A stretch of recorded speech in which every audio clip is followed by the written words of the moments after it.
Vierge, ce mois ne va pas te laisser dans le confort. Honnêtement, mars 2026 parle de maturité, de décisions concrètes, d'argent, d'amour, mais surtout de vérité. Il y a quelque chose que tu veux sécuriser, quelque chose que tu refuses de perdre. Mais en même temps, on voit que tu dois lâcher une ancienne peur. Ce mois, tu vas comprendre où tu t'accroches trop et où tu dois reprendre le contrôle. Si cette lecture te parle, mets un petit like, abonne-toi à la chaîne et reste jusqu'à la fin. Parce que la maison 8 et la maison 10 sont très importantes pour toi. On commence.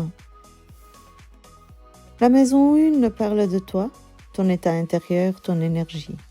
Et écoute-moi bien. Ce mois-ci, je te vois dans une énergie de protection. Pas une énergie de faiblesse, mais une énergie de « je ne veux plus me faire avoir ». Tu es en train de fermer certaines portes émotionnelles. Tu observes beaucoup. Tu analyses les gens autour de toi.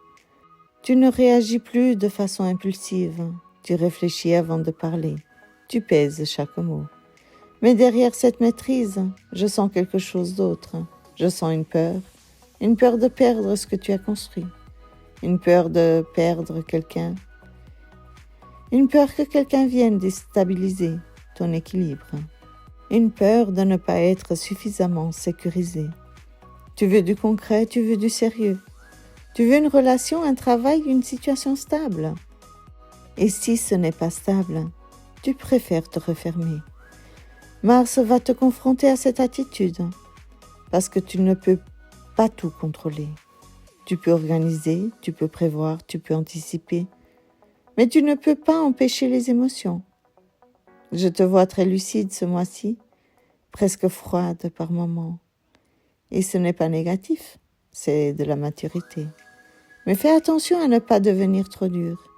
Il y a une différence entre se protéger, s'isoler, et si quelqu'un essaye de s'approcher de toi, ne le repousse pas par peur. Tu es en train de passer d'une version naïve à une version plus solide. Et ça, c'est une évolution. La maison 2 te parle de l'argent, de ta valeur personnelle et l'estime de toi. Et si je vais être très honnête avec toi, il y a une blessure, pas forcément énorme, mais réelle. Ça peut être lié à l'argent ou à une relation où tu as donné plus que tu n'as reçu. Je vois un déséquilibre. Tu as été généreuse, tu as été présente, tu as fait ta part. Mais en face, ce n'était pas égal. Et ça t'a touché plus que tu ne le montres. Il peut y avoir une petite trahison, une parole non tenue, une dépense imprévue ou une personne qui agit dans ton dos. Ce mois-ci, tu vas ouvrir les yeux. Et ce ne sera pas dramatique, mais ce sera clair. Tu vas comprendre que tu ne dois plus être trop disponible sans cadre. Si tu aides quelqu'un, mets des limites. Si tu prêtes, mets des conditions. Si tu donnes, fais-le consciemment. Parce que ta valeur ne doit plus être négociable. Financièrement, ce n'est pas un mois catastrophique, mais ce n'est pas un mois d'abondance folle non plus. C'est un mois de réajustement et surtout un mois où tu réalises que ton estime personnelle influence tes finances. Plus tu te respectes, plus les autres te respecteront. La maison 3, elle parle de ta manière de communiquer, des discussions importantes, des décisions concrètes que tu prends. Et là, je te vois dans une phase très active mentalement. Tu réfléchis beaucoup, tu fais des calculs, tu pèses le pour et le contre. Il peut y avoir des discussions importantes liées à la famille ou à l'argent. Des conversations sérieuses où il ne s'agit plus de parler à moitié, mais d'être clair. Tu es en train de construire quelque chose sur le long terme. Ça peut être un projet professionnel, un investissement, une organisation familiale ou une décision liée à un proche. Tu jongles entre plusieurs responsabilités, mais je dois te dire quelque chose. Tu en fais bien beaucoup. Et parfois, tu portes trop seul. Tu veux que tout soit bien fait. Tu veux que tout soit sécurisé. Tu veux anticiper chaque détail. Mais tu dois apprendre à faire confiance. Ce mois peut t'amener à officialiser quelque chose. signer, valider, confirmer. Mais prends ton temps, ne signe rien sous pression. Et surtout, si une discussion te met mal à l'aise, c'est qu'il y a quelque chose à éclaircir. Fais attention à ton intuition. La maison 4, c'est profond là. La maison 4 parle de ta base, ta maison, ta sécurité émotionnelle, tes racines. Et là, je vois un grand mouvement. Quelque chose change définitivement. Ce n'est pas un petit ajustement, c'est un vrai tournant. Ça peut être un déménagement, une séparation, une réconciliation. Un changement dans la dynamique familiale. Une décision radicale concernant le foyer. Mais ce changement est nécessaire. Il y a quelque chose qui ne pouvait plus continuer comme avant. Et même, si au début ça peut déstabiliser, ça te libère. Je vois du courage ici. Tu prends une décision qui demande de la force. Tu n'es plus dans l'attente. Tu n'es plus dans le « on verra ». Tu agis. Et la roue tourne en ta faveur. Il peut y avoir un sentiment de fin de cycle. Comme si tu fermais une ancienne version de ta vie. Mais c'est pour ouvrir quelque chose de plus aligné. Ce mois-ci te demande, est-ce que ton environnement correspond encore à la personne que tu es devenue? Si la réponse est non, tu vas changer les choses. Et tu le feras avec dignité. La maison 5, c'est l'amour, les plaisirs, les enfants. Alors là, il y a une très belle énergie. On voit du bonheur possible, on voit une ouverture, on voit même un accomplissement affectif. Mais je dois ajouter quelque chose d'important. Ce bonheur ne viendra pas si tu restes enfermé dans ton mental. Il y a quelqu'un qui peut entrer dans ta vie avec une énergie très claire, directe, presque rapide. Une nouvelle rencontre, un message inattendu, quelqu'un qui se déclare ou une relation actuelle qui passe à un autre niveau. Et là, la vraie question, ce sera, est-ce que tu es prête à recevoir? Parce que je vois que tu as peur d'être heureuse ou heureux. Oui, tu as peur que si tu te laisses aller, ça s'effondre. Tu as peur d'investir ton cœur et de revivre une déception. Mais ce mois, tu peux t'apporter une opportunité sincère. Et si tu la sabotes par peur, tu risques de le regretter.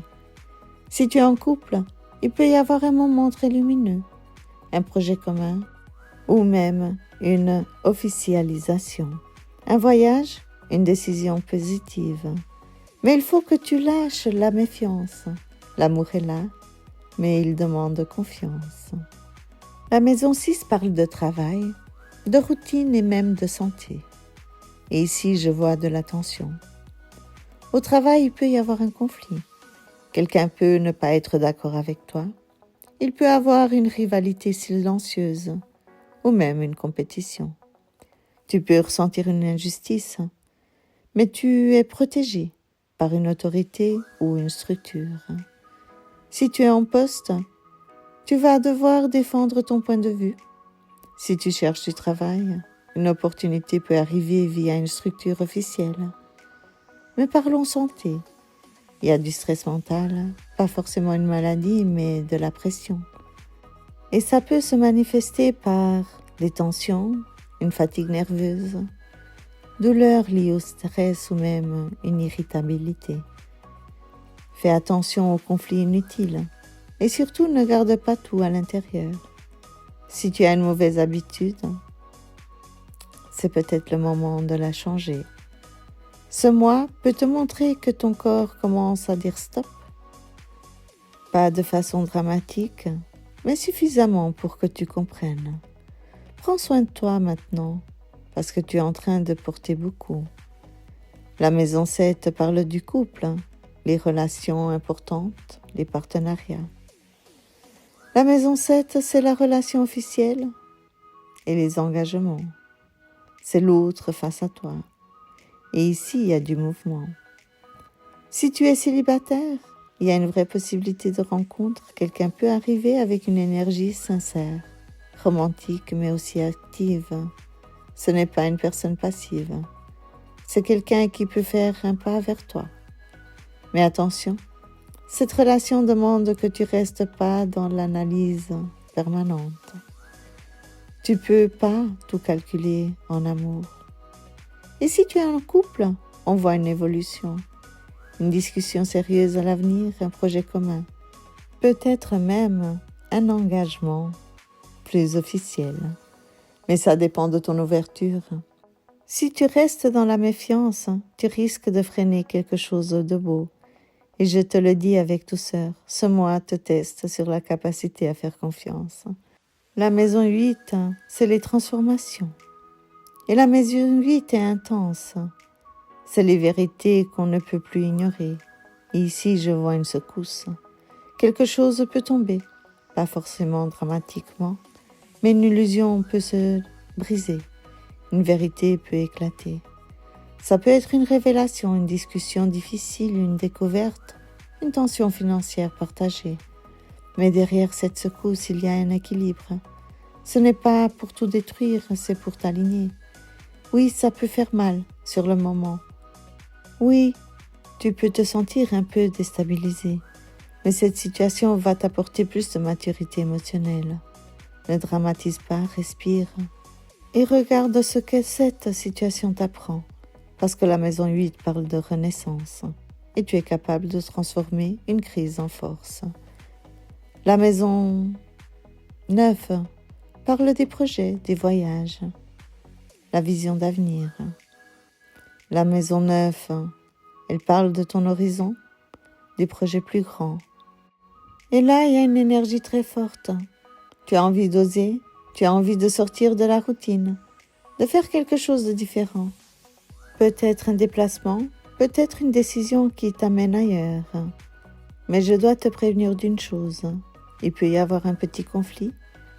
Pas forcément un grand drame, mais un désaccord. Quelqu'un peut ne pas partager ta vision, ou tu peux te sentir incomprise dans un projet. Et là, le conseil est simple. Ne laisse pas un conflit d'opinion freiner ton expansion. Ne laisse pas, mais en même temps, ne fonce pas sans réfléchir. Il y a une opportunité ici. Quelque chose peut vraiment te rendre heureuse. Un projet familial, une formation. Mais vérifie les détails. Ne laisse pas séduire uniquement par l'enthousiasme. Reste ancré. La maison 10 parle de ta carrière, ton image publique, ton travail, ta place dans ce monde. Et là, je vois une reconnaissance possible. Quelqu'un t'observe. Sérieusement, ton travail peut être valorisé. Si tu es en poste, il peut y avoir une évolution, une mise en avant, ou une discussion importante avec une figure d'autorité. Si tu cherches du travail, une opportunité peut apparaître, mais de manière discrète. Ce n'est pas forcément une explosion immédiate. C'est quelque chose de plus subtil. Tu peux être reconnu pour ta maturité. Mais attention à une chose, ne te referme pas trop. Tu peux être dans une phase où tu préfères travailler seul. Mais la réussite ici vient aussi de la collaboration.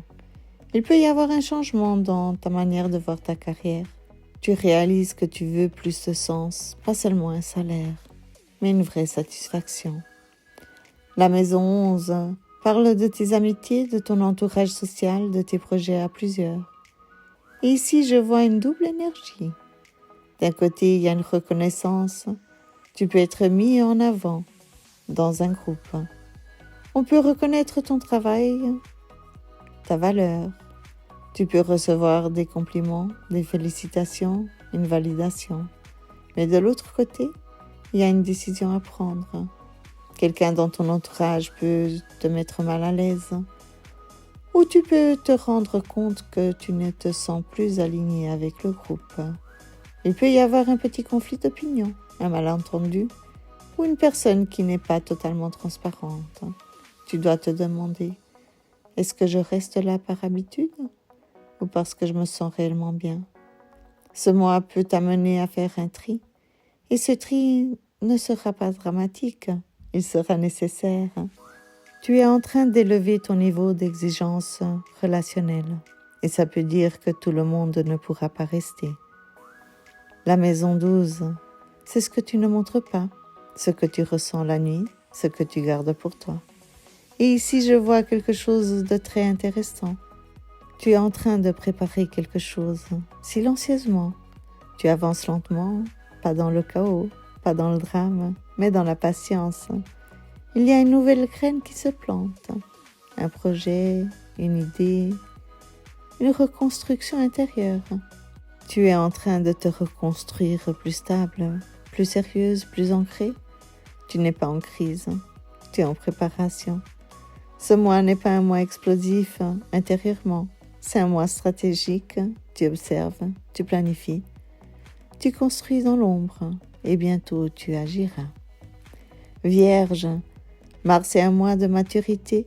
Tu apprends à te protéger sans te fermer. Tu apprends à aimer sans idéaliser.